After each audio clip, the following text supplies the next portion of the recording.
बिस्मिल्लाहिर्रहमानिर्रहीम, अस्सलाम वालेकुम, welcome to another video serious biology. चलते हैं आज के टॉपिक की तरफ। आज हम बात करने वाले हैं राइबो न्यूक्लिक एसिड यानी आरएनए से रिलेटेड। आरएनए जो है that is the polymer of ribo nucleotide just like the DNA and its location. अगर हम इसकी बात करें सेल की, तो RNA is present in nucleus, ribosome, cytosol and other part of the cells. Structure के लिहाज से ये डीएनए से थोड़ा सा मुख्तलिफ है, लेकिन दिखने में काफी हद तक डीएनए से मुशाबियत भी रखता है। वो कहते हैं कि RNA single stranded structure but give double stranded helical form. वो किस तरह देता है कि लाइक मेरे पास ये एक सिंगल स्ट्रैंडेड स्ट्रक्चर है, वो कहते हैं कि इसका अपना ही स्ट्रैंड अपने ही ऊपर लिपट कर एक डबल हेलिकल फॉर्म जो है वो इख्तियार कर लेता है, कुछ इस तरह। नाइट्रोजनस बेसिस की बात की जाए तो डीएनए में जिस तरह 4 नाइट्रोजनस बेसिस थी, एडेनिन, गुआनिन, साइटोसिन और थायामिन, यहां पे भी 4 हमारे पास नाइट्रोजनस बेसिस है। बस एक नाइट्रोजनस बेस जो है वो रिप्लेस करती है, like adenine, guanine, cytosine same as it is just like DNA है, but in case of thiamine यहां पे हमारे पास यूरासिल मौजूद होगी। आरएनए जो है ये बनता है डीएनए से एक प्रोसेस के थ्रू जिसे हम कहते हैं ट्रांसक्रिप्शन। लेकिन अगर इसी आरएनए को दोबारा डीएनए में कन्वर्ट किया जाए तो that process is called reverse transcription. Types of RNA पर आ जाए तो हमारे पास there are 3 types of RNA. One is mRNA, number 2 is the tRNA and number 3 is the rRNA, यानी मैसेंजर आरएनए, ट्रांसफर आरएनए और राइबोसोमल आरएनए। अब इन तीनों में क्या फर्क है? सबसे पहले बात कर लेते हैं मैसेंजर आरएनए की। एमआरएनए जो है वो कहते हैं they carry genetic information from DNA to ribosome, क्योंकि जो प्रोटीन सिंथेसिस होनी है वो राइबोसोम में होनी है, बट राइबोसोम को इंफॉर्मेशन रिक्वायर्ड होती है और वो इंफॉर्मेशन जो है वो जेनेटिक इंफॉर्मेशन डीएनए की शक्ल में पड़ी होती है न्यूक्लियस के अंदर।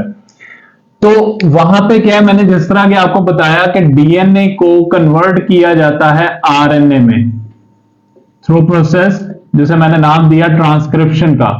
तो इसी प्रोसेस को जो है वो करवा के डीएनए अपनी जेनेटिक इंफॉर्मेशन को आरएनए यानी मैसेंजर आरएनए में कन्वर्ट करता है और देन उसको राइबोसोम के पास भेज दिया जाता है। फिर उसी के मुताबिक जो है राइबोसोम पर डिफरेंट अमीनो एसिड्स आके अरेंज होते हैं और देन वो एक प्रोटीन बनाते हैं। अगर मैं मैसेंजर आरएनए की लेंथ की बात करूं तो ये वेरिएबल इन लेंथ होता है और आप समझे कि एक अमीनो एसिड के लिए जो मिनिमम नंबर ऑफ हमारे पास न्यूक्लियोटाइड्स रिक्वायर्ड होते हैं वो 3 हैं। तो उस लिहाज से अगर हमारे पास 3000 न्यूक्लियोटाइड होंगी तो फिर 1000 अमीनो एसिड जो है वो वहां पे अरेंज हो सकेंगे, यानी इतनी जेनेटिक इंफॉर्मेशन होगी। और इसकी वेरिएबल इन लेंथ से मुराद ये भी है कि आप जानते हैं कि जो भी हमारी बॉडी में प्रोटीन बन रही है that depends upon the information that is coming from the DNA. तो वो जो डीएनए की इंफॉर्मेशन है वो जीन की शक्ल में होती है और जीन की लेंथ जो है वो वेरी करती है with respect to the type of the protein. तो उस लिहाज से आरएनए की भी लेंथ जो है वो वेरी करेगी depending upon the type of the protein जो कि राइबोसोम ने सिंथेसाइज करनी है।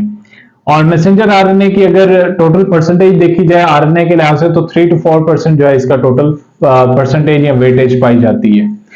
नंबर 2 पर आए तो हमारे पास ट्रांसफर आरएनए है, टीआरएनए के नाम से बड़ा मशहूर है। ट्रांसफर जिसका कि लफ्ज में ही अगर आप गौर करें किसी चीज को लेकर आ रहे हैं या ले जा रहे हैं तो वो कहते हैं कि transfer amino acid to the side where peptide chains are formed.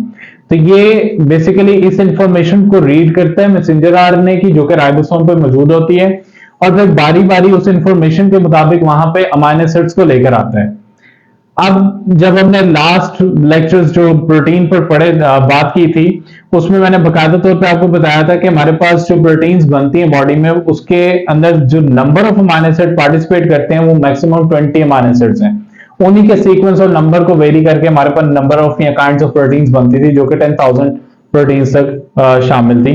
वो कहते हैं कि 20 अमीनो एसिड रिक्वायर्ड है तो हर अमीनो एसिड के लिए एक स्पेसिफिक ट्रांसफर आरएनए काम करेगा। तो उस लिहाज से हमारे पास 20 एग्जाम के जो है वो ट्रांसफर आरएनए उस टाइम पे काम कर रहे होंगे। अगर परसेंटेज वाइज देखा जाए तो टोटल आरएनए में 10 to 20% जो है वो ट्रांसफर आरएनए मौजूद होता है। लास्ट में हमारे पास जो है वो थर्ड टाइप है that is ribosomal RNA that act as a machinery. आप इसे इस तरह समझ लें कि ये आरएनए का वो पार्ट है जो कि राइबोसोम के साथ जुड़ा हुआ है और वहां पे प्रोटीन की सिंथेसिस में राइबोसोम के साथ पैरेलल काम कर रहा है, उसकी हेल्प कर रहा है। वो कहता है it is strongly associated with the ribosomal proteins कि इस हद तक के 40 से 50% हिस्सा जो है वो राइबोसोमल प्रोटीन के साथ राइबोसोमल आरएनए का होता है, जो कि उसके अंदर प्रोटीन को प्रॉपर वे में सिंथेसाइज करने में हेल्प कर रहा है। और अगर टोटल आरएनए के लिहाज से बात की जाए तो ये 80% हिस्सा इसका पाया जाता है टोटल आरएनए में।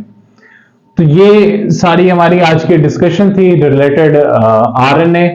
तो होती है मुलाकात आपसे नेक्स्ट वीडियो में, तब तक के लिए अल्लाह हाफिज।